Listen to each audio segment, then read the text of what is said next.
Hello and welcome everybody, it's me Sorex, and today I want to give you a full overview of all the heroes and all the minions that are playable in Hearthstone Battlegrounds.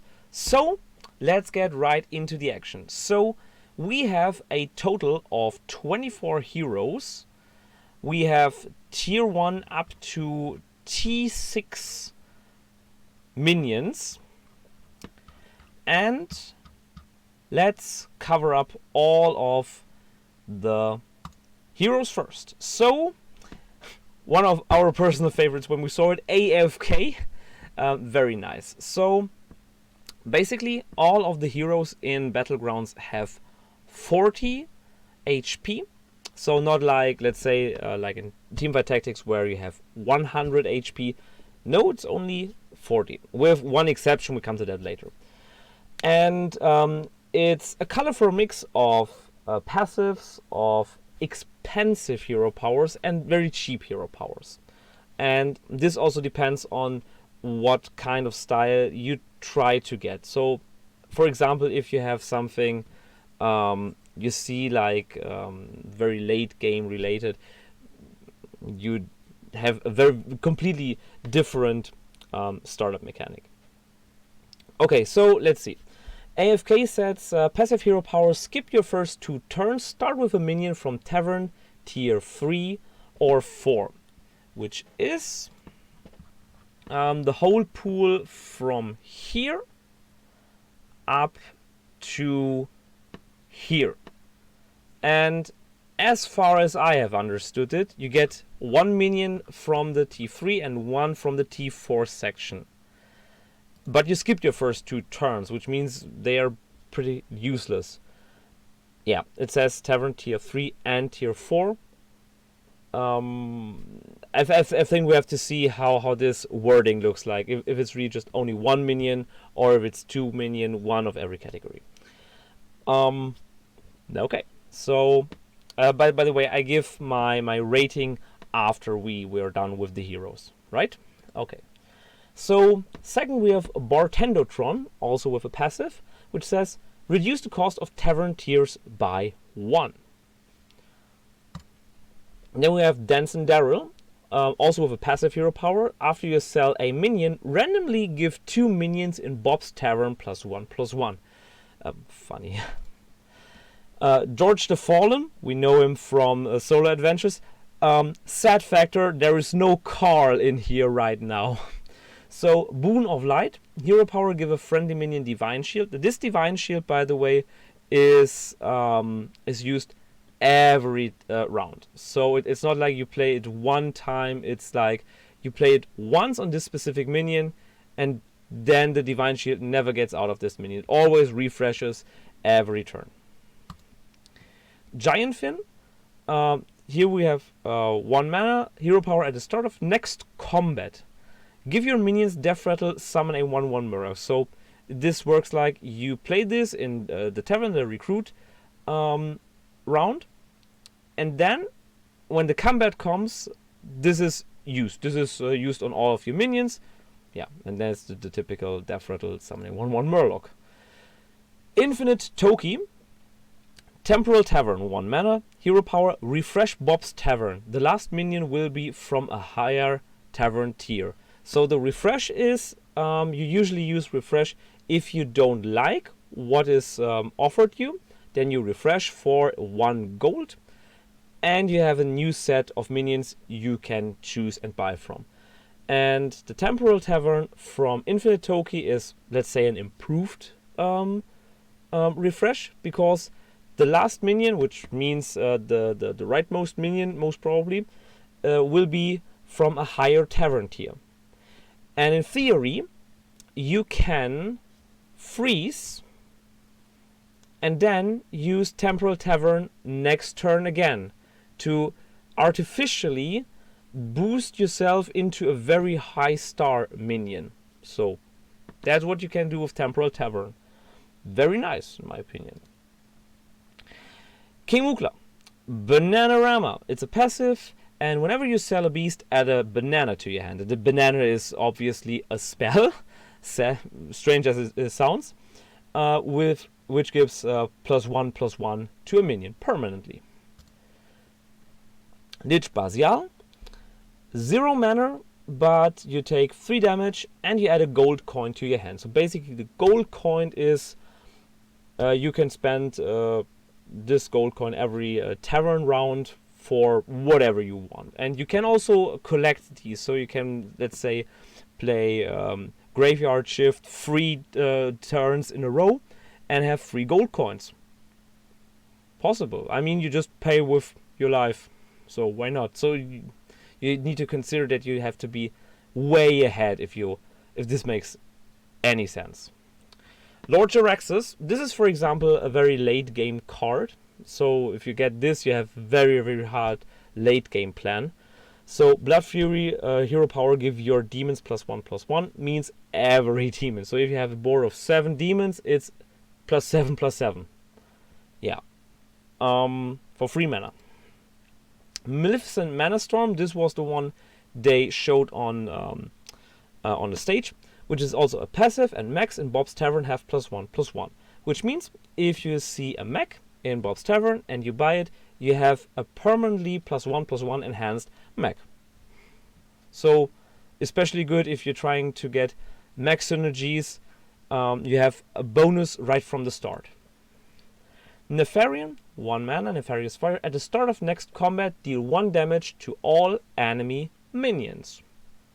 So up to 7 damage for 1 mana. Or 1 gold, sorry. Patches the Pirate, 1 mana, hero power. At the start of next combat, deal 3 damage to 2 random enemies. So basically 6 mana split on 3 mana to 3 damage to 2 enemies. Patchwork, this is the exception I was talking about. This is the only hero that has more HP than the others, permanently 20 more. Professor Putricide, Rage Potion. At the start of next combat, give your leftmost minion +10 attack. So this can be very ouch. very ouch. Pyramid. 1 mana, 1 gold. Give a random friendly minion +2 health, and the +2 health is also permanent. Queen Whack Toggle. Give a random friendly mech, demon, murloc, and beast, so that's 4 tribes, +1 health. So basically up to 4 health permanently to your minions. All that for 1 gold. Ragnaros, the Fire Lord. So 2 mana, die insects. At the start of next combat, deal 8 damage to 2 random enemies. So basically, you can say that Ragnaros is an upgraded version of, where is he? Of Patches the Pirate. Because he says at the start of next combat, deal 3 damage to 2 random enemies. And this Ragnaros says damage to 2 random enemies, but 8, which is 5 more. Okay, you pay 1 mana also more, but it's way more efficient. You can't deny that. Then we have Shadow Walk.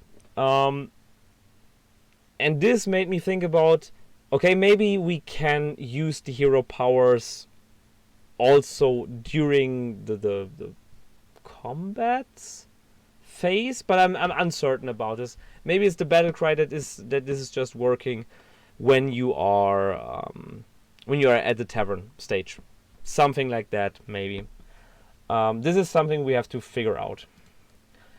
The Curator, passive hero power. Start the game with a 1/1 amalgam that has all minion types. So basically, if you're trying to get several tribes together, you want to have something that benefits from all of these tribe bonuses, then the amalgam is what you're looking for. The Great Akazamzarak.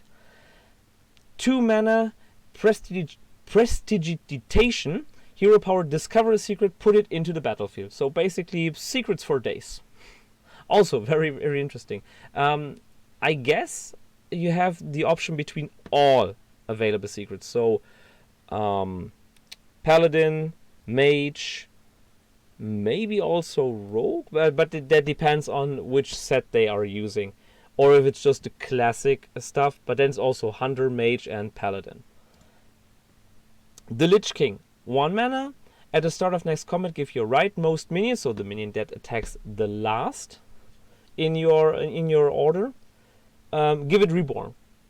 Which is very interesting because maybe let's say it's a minion with good death rattle, you want to give it reborn, why not? So I can see this fit into death rattle decks. The Red King, maybe it's bad to see so. Here it says, whenever you buy a beast, so there's the tribe, give it +1/+2. Swaps type each turn. So we have beasts, mechs, murlocs, and demons. And whatever there is, and you buy that, you get +1/+2 on it. Permanently, of course. Trained Prince Gallywix, which says, for 1 mana, add a gold coin to your hand. Which in my opinion is an upgraded version of that siphoning soul that you have there, the life tap, sorry, where you pay 3 HP for 1 coin. Here you pay 1 gold for 1 coin, which means if there is nothing that you see that is of interest, you can just save 1 gold coin for the next tavern round, which is also very, very nice. Then we have Yogg-Saron Hope's End with puzzle box, hire a random minion in Bob's Tavern and give it +1/+1. So Yogg-Saron is basically you pay 1 less, but it's a random minion. So maybe you can make up for that something with that 1 gold. And that's basically all heroes there.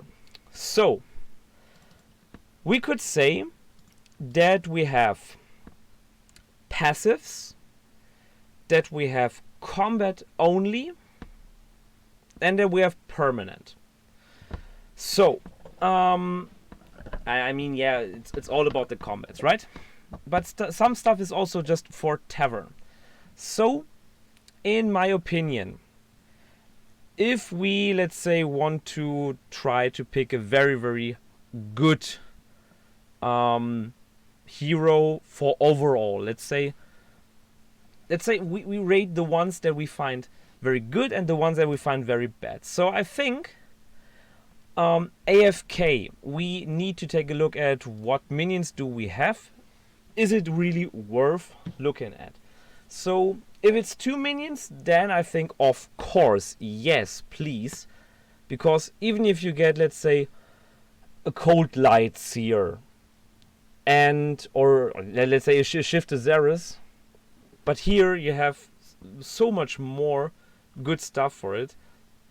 I mean, even you get Shift to Xeris and Iron Sight, I think that is the really worst outcome there.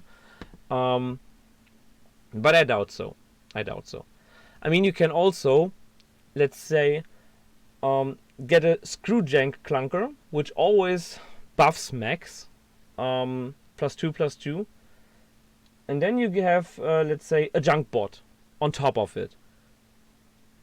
I think that's just super, super good, because if I got it correct, it means that the clunker, the battle cry of the clunker, works every time. At least that's what I understood. If not, it's just like with the Iron Sensei, because then the Iron Sensei says always at the end of your turn give another friendly mech +2/+2. But the Iron Sensei needs to survive. You get the point. Okay, so I think AFK is a gamble game. So this is nothing you want to take for serious playing. I think Bartendertron is a very, very solid choice, because you will have to upgrade your tavern. The point is, you don't infinitely upgrade your tavern. So I would say, I guess you upgrade your tavern 4 times. And if you upgrade it 4 times, that's 4 gold coins plus. I think it's a solid card. You know what you're doing. But it's not like, whoa, this is a very, very hard, cool effect that helps us out. Dance and Dara, it's like basically also very gambly. I mean, you sell a minion, and you randomly give 2 minions in Bob's Tavern +1/+1, which means maybe you have stuff that you really don't want to use anymore, and then you sell it. It feels weak. Let's say it feels weak because it's RNG, and you need to pay 2 gold for it. Yeah, let's say you buy a minion, later you sell that minion. That's always a gold loss of 2, and for that 2 gold you get +1/+1 on 2 minions that you maybe don't even buy. That's the problem.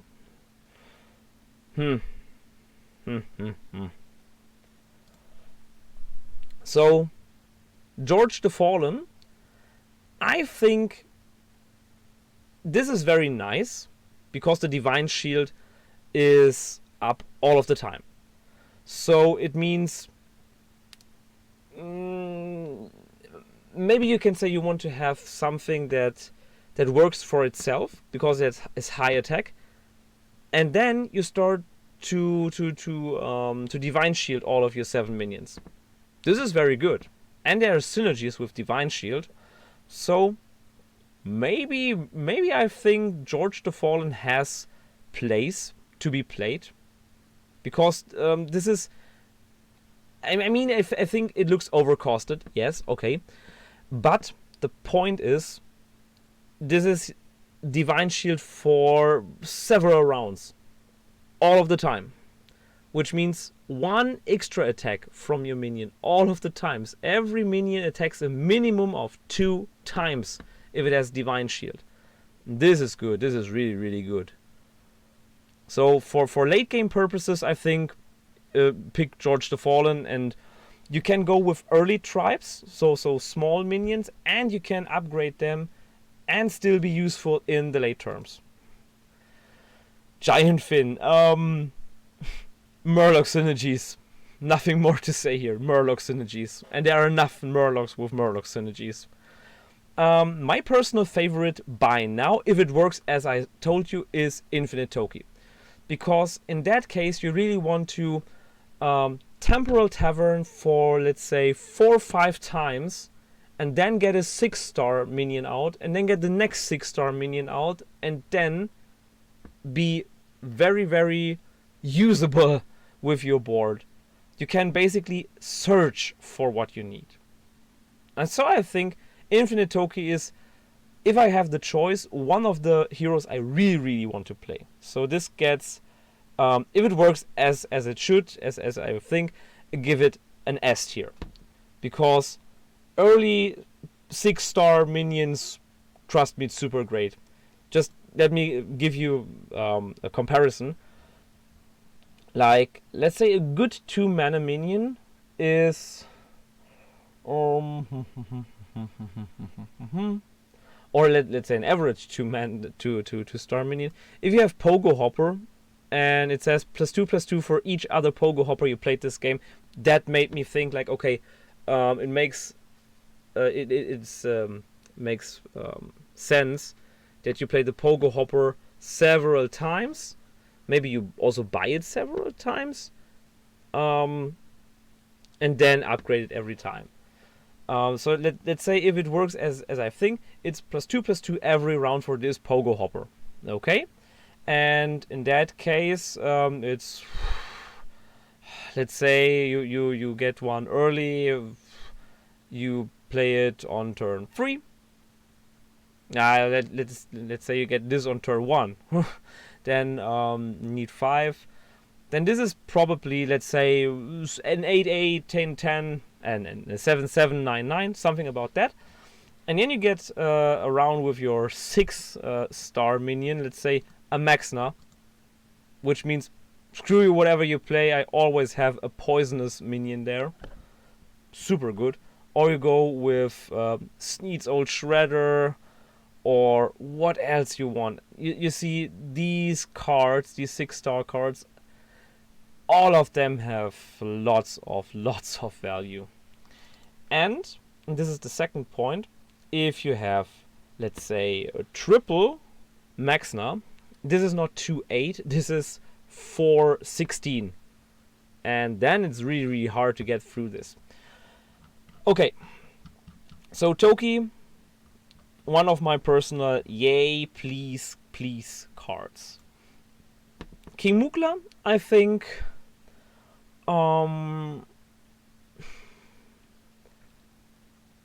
can go with him, but I think it looks weak with the bananas, because I don't see that selling, or let's say, this selling something is even more specific than the selling we saw earlier.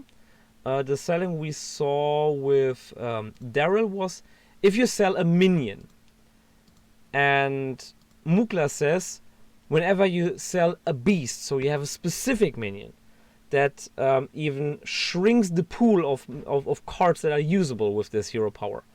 And then you get a banana for it. So you get basically 1+1+1, but you can direct it to whatever you want. I think this is only useful if you really sell a lot in this game.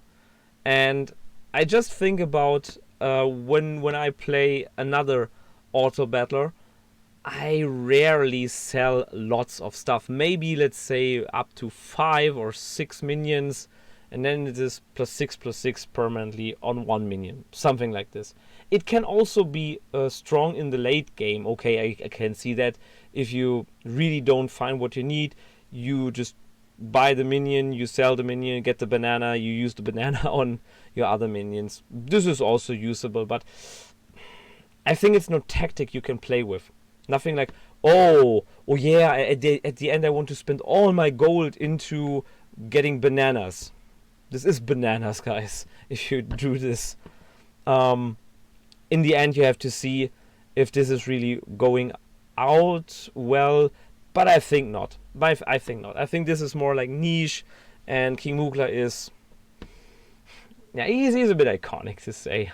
And that's maybe why you got this banana stuff. Okay, on to the next.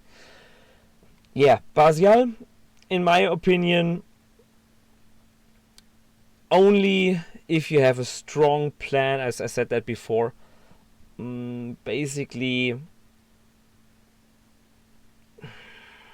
we have to see if gold advantage is really worth a lot in this game, and I haven't seen it so far, because I think to really make a difference here, we should use that hero power, let's say 4 up to 5 times. Yeah, let's say 5 times, which makes it 15 damage, which means basically your Lich plays with 25 HP. Wow, you must be really confident in that case. But if it works out, if you have a very solid plan and you can follow it up with good minions, I don't see why this is not playable. Because tempo is always good. Tempo is really always good, especially in an auto battler. If you get fast 2 or 3 triple cards, you have very, very good choices to survive the early game long enough to stand out, for collecting enough gold for the high value cards, or whatever, just brawling around a bit in the middle.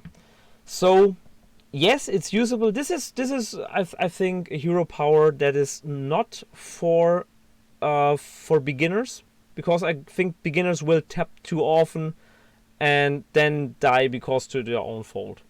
This is basically what I see. So it's good, but it's not beginner friendly. Beginner friendly is if you go with Gallywix then. This is way more useful. In my opinion, Gallywix is also the better Lich in this case. Lord Jaraxxus, tribe card. So I would say this is a niche hero. So if you follow a specific plan, which is only demons and basically, I guess, demons and some other cards, then you want to play Jaraxxus. He's not bad. He's just, let's say, he's the buff you have when you have your team. And then you play this all of the time to buff your team, to make it even stronger.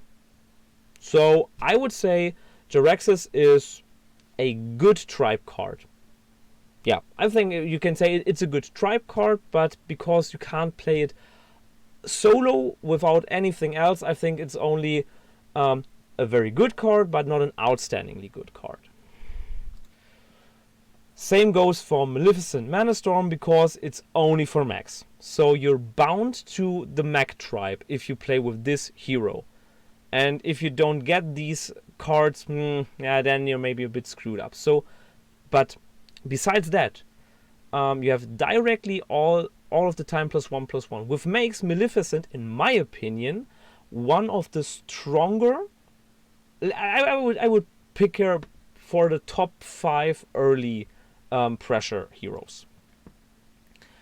Nefarian, I think Nefarian is also a card that you can use very, very good for early game survival, because Murlocs lots of times have only 1 health. Think about the 2/1 that summons a 1/1, and you can basically decimate lots of easy aggro tactics with this. I like it. So Nefarian is, I would say, a neutral good card to get into the late game. So where I said Jaraxxus is a very good late game card as a tribe card, I think Nefarian is a card you can safely pick without regretting it. So his hero power gets weaker in the later stages of the game, but that's no problem. That is really, really no problem, because then you have lots of other stuff to compete with it. So, and Patches the Pirate, yeah, I think the hero power is strong. So, in the next video you will see what minions there are, and at the start there are lots of minions that have 3 HP, 4 HP maximum, and the ability to just shoot 2 of these at the start all of the time is just the nuts. This is really, really good. And yeah, the Ragnaros is 8/8 for 2, which is basically I can kill 2 stuff a lot of other times. Yeah. So do I think Patches the Pirate is good? Guys, this is super, super great. I think Patches is also a very, very beginner friendly and aggressive tactic enhancing hero, because his hero power is cheap. It's 1. You have at the start, I think it was 4 gold. You can use this hero power, you can buy a minion, and you're basically guaranteed that your minion wins. And you can do this for some rounds. So you get a cheap minion, you use fire the cannons. You get another cheap minion, you get fire the cannons. And so on, and so on, and so on. And so you can build up your board, let's say maybe with Murloc tribes, because Murlocs are a lot of Murlocs are 1-star minions, and this is basically what you want to follow as a plan. And why not? I think it's good. But you need to know what you have to do. And yeah, I think Patches goes with Murlocs, basically. Okay. Patchwork. I think, yeah, Patchwork is a very, very neutral way to survive early game better and then getting better options. But is 20 HP really that much? I think that is what we have to see in the later stages of our testing. I have the closed beta access, because I purchased pre-purchased actual expansion. Shame on me. No, shame on me. Of course not.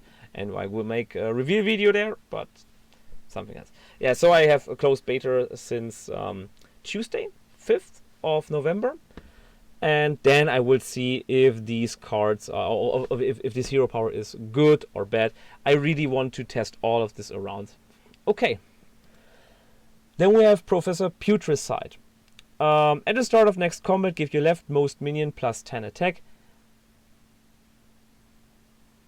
What I don't know is if this +10 attack is permanent. If it's permanent, it's just... But I think not. I think it's just really for the next combat. It gives +10 attack.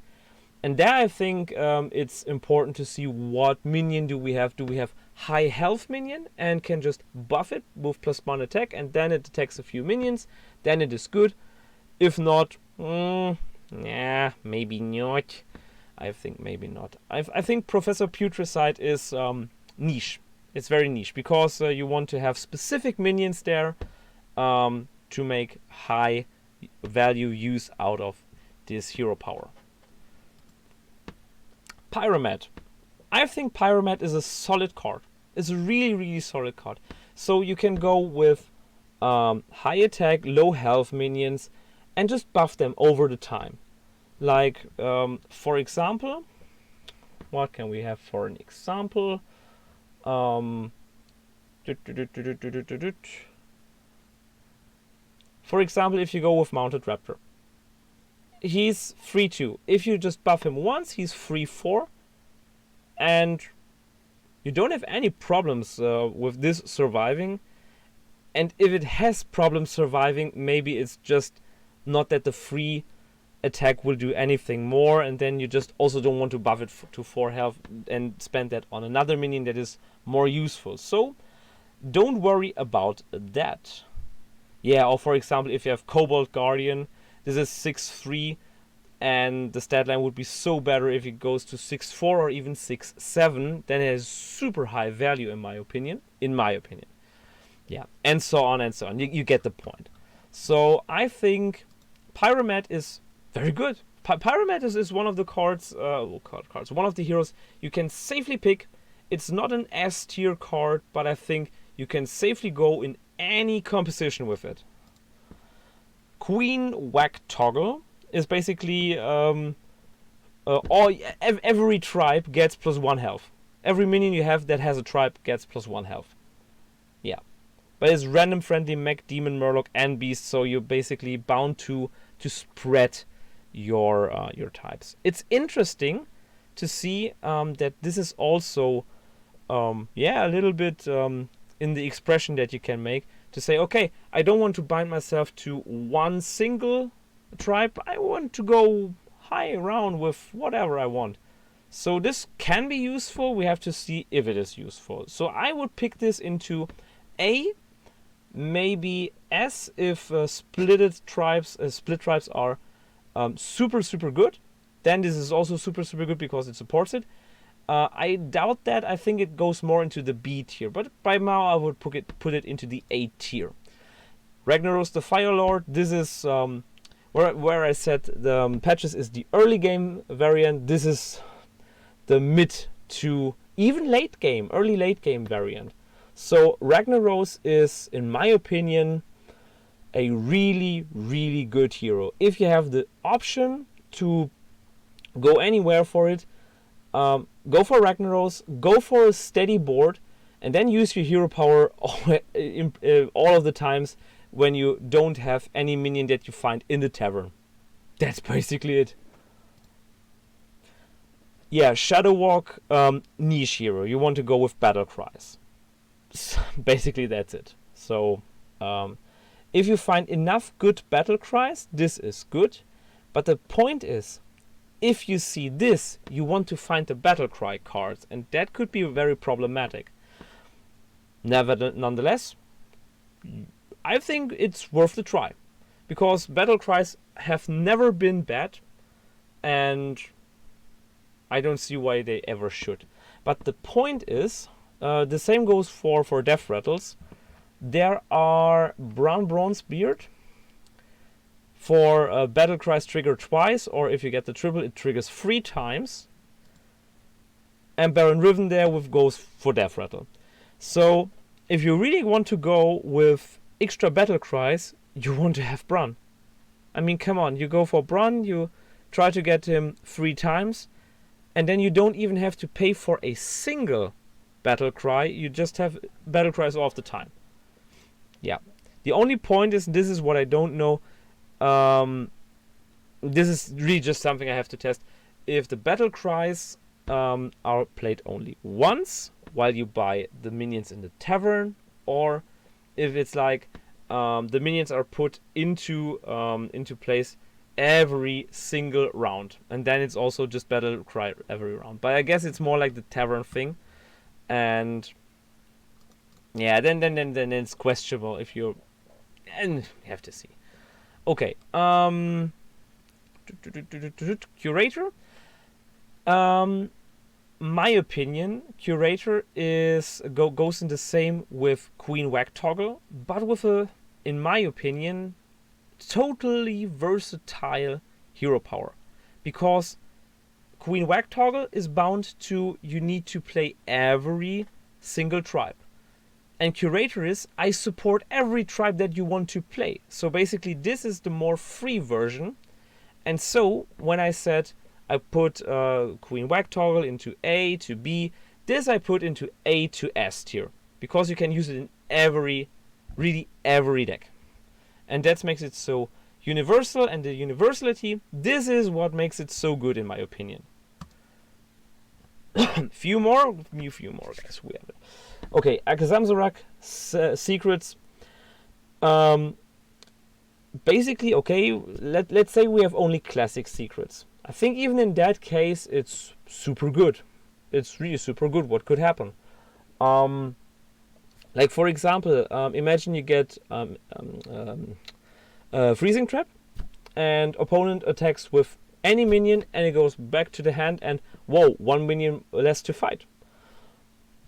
I think that's really good. Or for example, they go for snake trap, and hey, okay, I have snake. The snake attacks too. The snake has poisonous. 1 minion less you have to fight.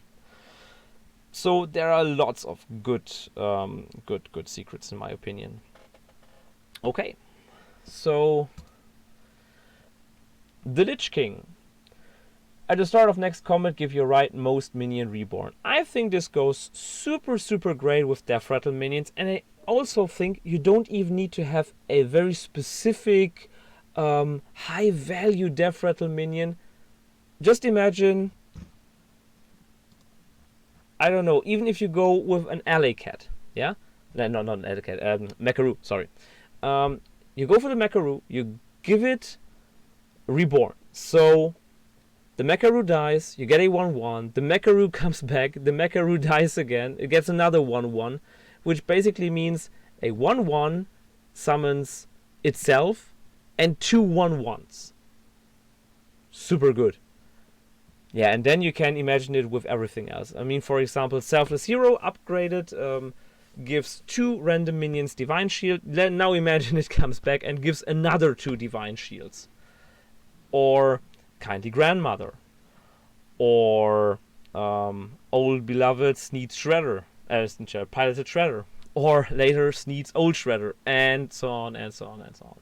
I think there are enough very good Death Rattle minions to make the Lich King an A to S tier card hero. Not card hero, damn it. The Red King is, in my opinion, this is niche, because you can never tell if the buff you currently have from the Red King is with a minion you want to buy. And no, I think not. This has to be proven very much to it that is worth. So I don't see it. I really don't see it. Trade Prince Gallywix, in my opinion, an S tier. Why? Because you can save your gold for future turns. And you don't have to pay life for it. God. So yeah, basically that's it. I think Trade Prince Gallywix is a very solid choice. And even if he's not S tier, he is A tier minimum. Definitely. Yeah, Yoxoron, Hope's End. This is gambling. This is basically gambling. And gambling I would put into D, C tier, but it can prove to be very strong if you get the correct minions and you get them upgraded and you save gold and so on and so on. We'll have to see. But the point is, and this is the other thing, you can also use Yoxoron's hero power early game to get minions cheaper. Let's say at the start the tribe is not that interesting for you because Maybe you pilot for late game cards. Then it's really just about the saving game. But you get minions from this. So I can see I can see that. Yeah. If this playstyle is going to be very, very good, then also Yoxoron is going to be very, very good. But it's just a gambling game. If you really want to get a specific combo, I don't see it that much. Because Yoxoron doesn't give you a coin. He just saves you 1 gold per buy. And only once per round. But let's say you do this 5 times. Then you don't have 5 gold coins. You just have efficiently saved 5 gold.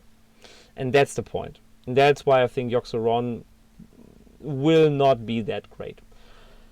Okay, that's my personal rating for the heroes. And in the next video, I will talk about the first specific tribe, which hero you should use with it, and how it goes on. Okay guys, stay tuned, and if you like this video and want to not miss anything here, click the subscribe button, and we'll see us in the next video. Bye bye!